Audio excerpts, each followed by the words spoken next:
Well, good morning. I'd like to also acknowledge the traditional owners of the land and pay our respects to their elders past and present, and also my respects to people with lived experience of mental health issues, their families and supporters, because through their courage and efforts, we and others are able to stand here more respected and with a strong voice.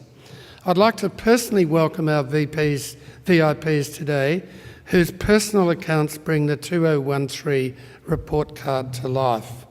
Lani, Christine, Jack, Leanne, Christine, Antonia, Lachlan, Melanie, Warren, Margot, Cecilia, Judy, Mark, Peter, Shannon, Sarah, Grant, Josie and Lindy, and our many champions in the sector who have shared their own stories and perspectives in the pages this year.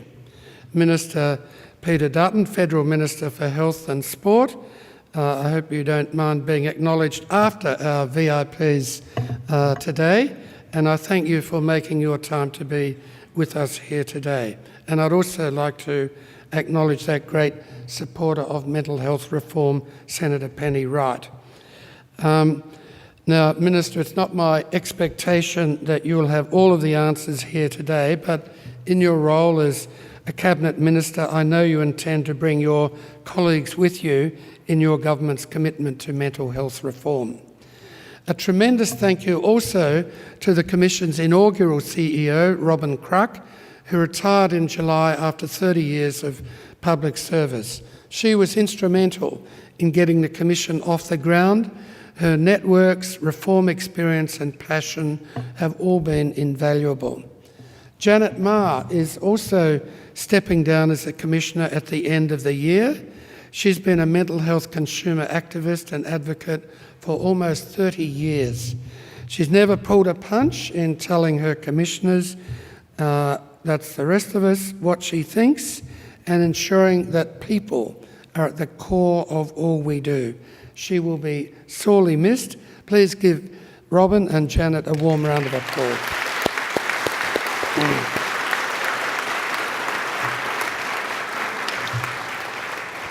So thank you for joining us as we launch our second national report into mental health and suicide prevention. Exactly 1 year ago, I spoke about how good mental health and recovery from mental illness does not just rely on access to effective mental health and healthcare and treatment. People need a stable home, something meaningful to do, something to look forward to, strong connections to family, community and culture, with preventative supports available as well. We refer to this concept as a contributing life, and we recognise that no one level or part of government alone can be responsible for it, nor one part of the community. All have a critical role to play in this challenge. This year's report card restates last year's 10 recommendations with commentary about progress towards them and makes 8 more. But I'm not going to go into them in detail now. I want to talk about courage. Winston Churchill said, "Courage is what it takes to stand up and speak. Courage is also what it takes to sit down and to listen." For far too long, the lived experiences of people with mental health difficulties, their families and supporters have not been heard. Decisions have been made about them, without them. We at the Commission have been taking a deliberately different approach, and the courage we have witnessed has been remarkable. People have shared their hopes for themselves and others. They've shared their struggles, their triumphs and failures of social and economic exclusion, discrimination and injustices, of unemployment, homelessness, drug and alcohol issues, of suicide attempts and of people dying, of systems failure, fractured support or the wrong kind of support, and the fact that far too often support is absent altogether unless they have reached crisis point. It takes courage to stand up and speak about these things, let alone deal with them day after day. The fact is that mental health is still a weak point in our society, as well as in our health system and in our economy. And that is why our report card covers a broad range of issues, including housing, employment, participation and productivity and social connections, because they are all interrelated. We also know that a lot of people go without treatment or adequate treatment and access, and that getting access is often somewhat of a lottery. One key issue is that every few years, mental health rises to the surface and receives attention from governments. But it then is not dropped or discarded, but it gets displaced by other higher priorities. I feel that is a problem for mental health right now. My fellow commissioners and I have had vigorous conversations about how best to report back on these issues. In the end, we decided that our credibility and usefulness to the community relies on us telling it as it is. Many of the recommendations we made last year relate to systemic reform. That, of course, we know takes time, but we need to make a start. We are impatient for action on behalf of millions of people and families we know are tired of struggling on. We received the Council of Australian Government, the COAG response to the 2012 report card just a few days ago. And we are pleased that COAG agrees with 8 of the 10 recommendations and supports the 4 priority areas. But we remain concerned about accountability and about outcomes. We observe a continuing trend of services retreating from their roles and governments retreating from funding commitments to support people in the community.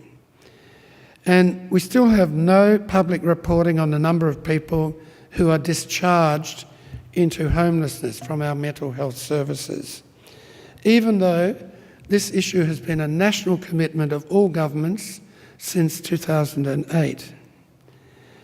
Mental health also has not been included as an extra closing the gap target to improve the well-being of Aboriginal and Torres Strait Islander peoples, despite 2 other targets being added this year. Yet there is reason for hope. One highlight this year was the public release of the first ever national data on seclusion by states and territories. That's something we called for last year, and it's the important first step. The use of seclusion and restraint is not therapeutic. It's not of therapeutic value. Their use needs to be reduced and hopefully one day eliminated, particularly when children are involved. Indeed, the more workers on the ground we talk to, the more we are encouraged that there's widespread support for being part of the solution. The Commission's also pleased that psychosocial disability has been included in the National Disability Insurance Scheme. We've been heartened by actions taken by the non-government sector, by the business sector, including the Business Council of Australia, Australian Chamber of Commerce and Industry, the Council of Small Business of Australia, and by first responders to issues the report card and our broader work has raised.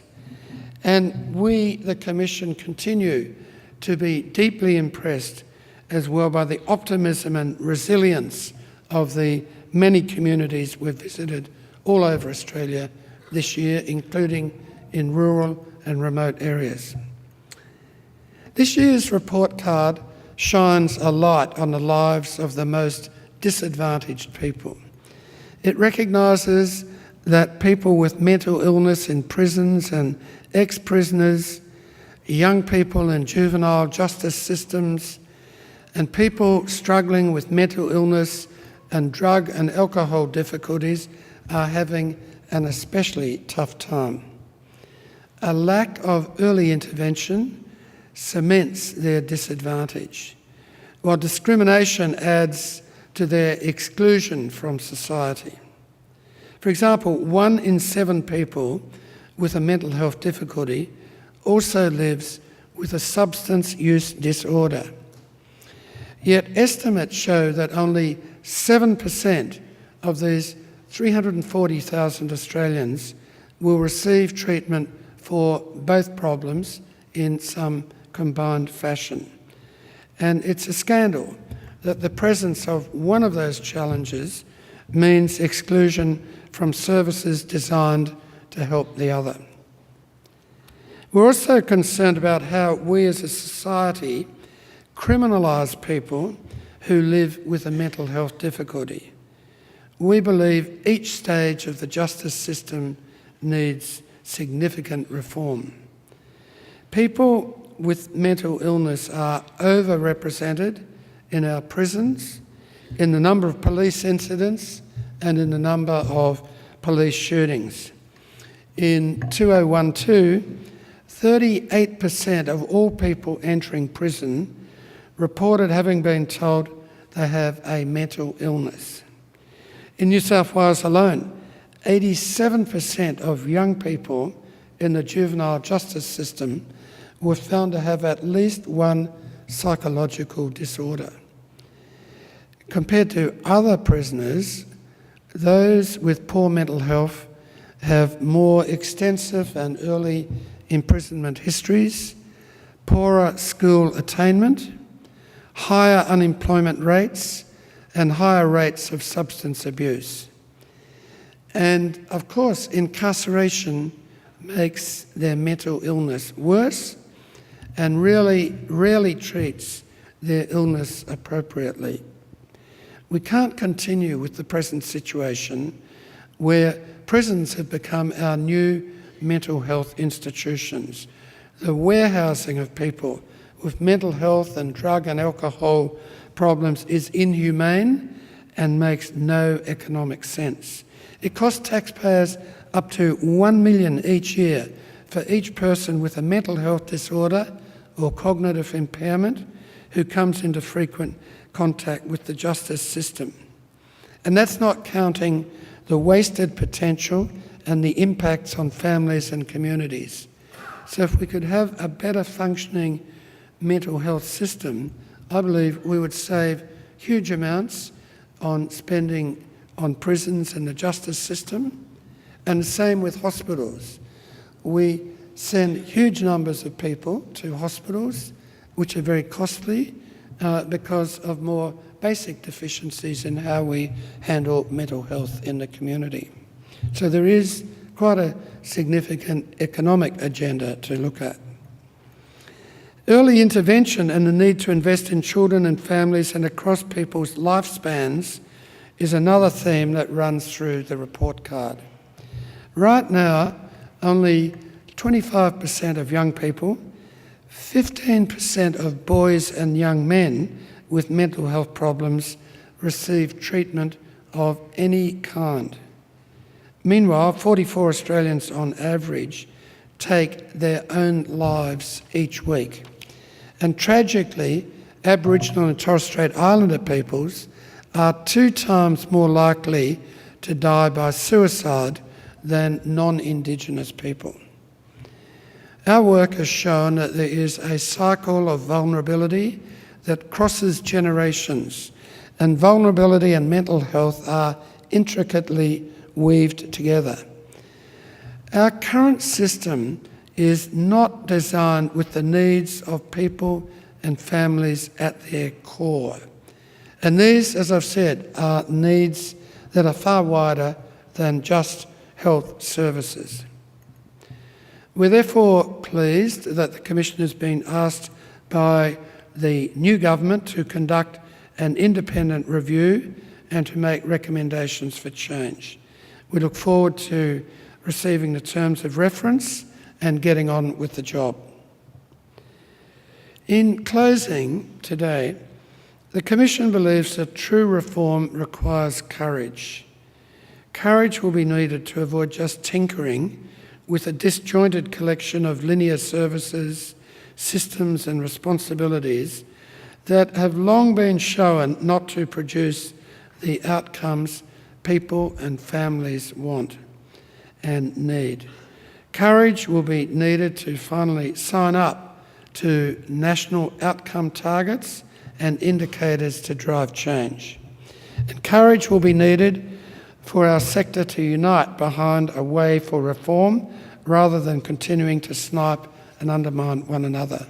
People with a mix of problems and their families and supporters will knock on many doors for help. They might ask for a safe place to sleep or help with money, for help with addiction or legal advice. We believe it takes courage to knock on a door asking for help. We must make sure that whatever door is knocked on, there is someone behind it who can see a person's potential and lead them to the right support, care and treatment so that they are empowered to live a contributing life. Tackling the causes rather than the symptoms, preventing illness and suicide in the first place, promoting good mental health for everyone, timely support for when things start to get tough is the best economic and social renewal strategy that we can invest in. As my favourite cowboy John Wayne said, according to Google, courage is being scared to death, but saddling up anyway. I hope that this year COAG, businesses, workplaces, providers of services and support and the community will all join us on this ride, and I present the annual Contributing Life Report of the Mental Health Commission. Thank you.